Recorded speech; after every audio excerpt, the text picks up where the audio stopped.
হলদিয়া পুরসভা চত্বরে ব্যাপক উত্তেজনা। প্রাক্তন চেয়ারম্যানের বিরুদ্ধে বিক্ষোভ পোস্টার। প্রাক্তন পুরপ্রধান শ্যামল আদককে ঘিরে বিক্ষোভ। শ্যামল আদককে ঘিরে চোর গো ব্যাক স্লোগান। বিক্ষোভকারীদের হঠাতে পুলিশের লাঠি। কথা বলবো, প্রতিনিধি সুজিত ভৌমিক থাকবেন আমাদের সঙ্গে। তার আগে আরো একবার আপনাদেরকে জানাই, হলদিয়া পুরসভা চত্বরে উত্তেজনা কি চলছিল সেই মুহূর্তে দেখুন একবার।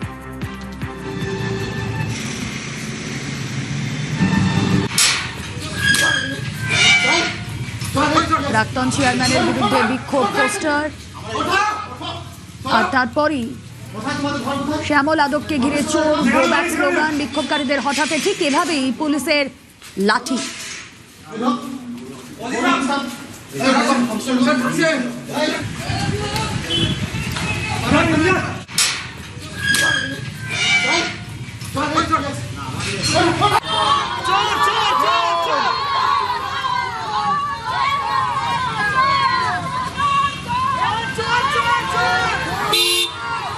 সুজিত ভৌমিক প্রতিনিধি রয়েছেন সঙ্গে। সুজিত, দেখুন রুবেলার যে ঘটনা ঘটলো হলদিয়া পুরসভার সামনে একবারে ধুমধুমার কাণ্ড।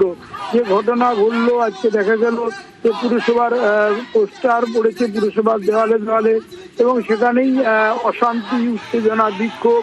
সেই বিক্ষোভে পুলিশের লাঠিচার্জ হলো এবং পুরসভা ভোটের যেখানে দিনক্ষণ এখনো ঘোষণা হয়নি, সেখানে তার আগেই পুরসভায় চেয়ারম্যান পদ নিয়ে পোস্টার বিতর্ক ঘিরেই কিন্তু উত্তপ্ত হয়ে উঠলো। এবং সেই যে বিক্ষোভ, ক্ষোভ সবটাই কিন্তু বিজেপি কর্মী সমর্থকরাই তারা বিক্ষোভ দেখাচ্ছিলেন। এবং শ্যামল আদক, যিনি একসময় চেয়ারম্যান ছিলেন এই পুরসভায়, তৃণমূল পরিচালিত পুরসভা, তিনি কিন্তু এখন বিজেপিতে গেলেও তিনি আজকে যখন পুরসভায় যান গাড়িতে করে তারা অনুগামীদের নিয়ে, তখনই কিন্তু আচমকাই দেখা যায় বিজেপির একদল কর্মী সমর্থক তারা ক্ষুব্ধ হয়ে ওঠেন। তারা রীতিমতো তার গাড়ি আজকে বিক্ষোভ দেখান এবং সেই বিক্ষোভে তাদের মূল কথা ছিল যে ভোটে তাকে যেন কোনোভাবে দেখতে না পাওয়া যায়। এখানেই প্রশ্ন, পুরসভা ভোটের দিনক্ষণই ঘোষণা হলো না। পুরসভা ভোটের দিনক্ষণ ঘোষণার আগে যখন কিনা পুরসভা ভোটের প্রস্তুতির জন্য প্রশাসনিক প্রস্তুতি চলছে, তখনই কিন্তু এ ধরনের ঘটনা, যে ঘটনা কিনা বিজেপির একেবারে বলা যায় গোষ্ঠী কোন্দল বলা যায়, এবং সেখানে প্রকাশ্যে চলে আসে কোন্দল। সেই কোন্দল ঠেকাতে পুলিশকে লাঠিচার্জ করতে হবে। Come